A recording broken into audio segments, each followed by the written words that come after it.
Pupuwede ho ba natin maihiwalay, ang usapin ng private contractors engaged ng business po sa gobyerno and yung mga taong gobyerno? Sa usapin po ng inyong, papel ho ang BIR. Halimbawa 'no, mamaya ihiwalay natin yung mga diskaya 'no.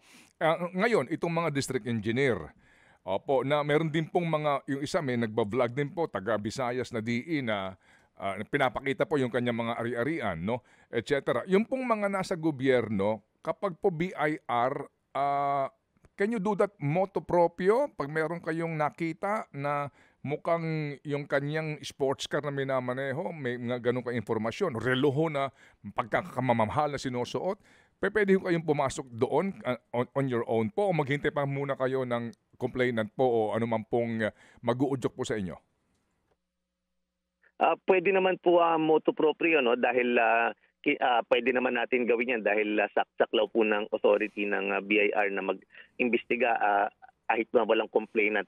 Kung, maganda lang kung meron ding complainant para mas, kung meron ng, alam yung ating mga kababayan ng mga ganyan para mabigyan na agad kami ng lead kung saan kami magsisimula. So, hindi yung shotgun na susulat kami kung saan-saan. Kung meron ng mga dokumento, mas madali yun. Oo nga po. Pero ito lang po, para lang humaunawaan ng taong bayan na hindi gano'n kadali ito for BIR at yung pong limitasyon lang po ng inyo pong power sa BIR-COM.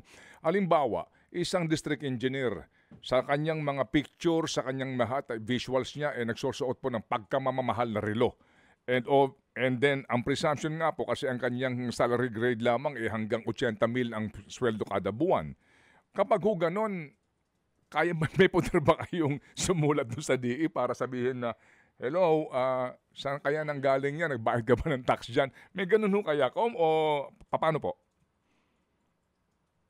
Pwede naman po, no, although kapag kaya mga personal items kasi medyo mas mahihirapan po tayo dahil, baka sabihin lang hiniram ko lang ito or kung anong sabihin, wala tayong pruweba na kanya po talaga yan. Unlike yung mga nakarehistro sa kanya, kunyari mga sasakyan na nakarehistro sa kanya o kaya naman na mga lupa na nakatitulo sa kanya, ayan, walang, malinaw na sa kanya.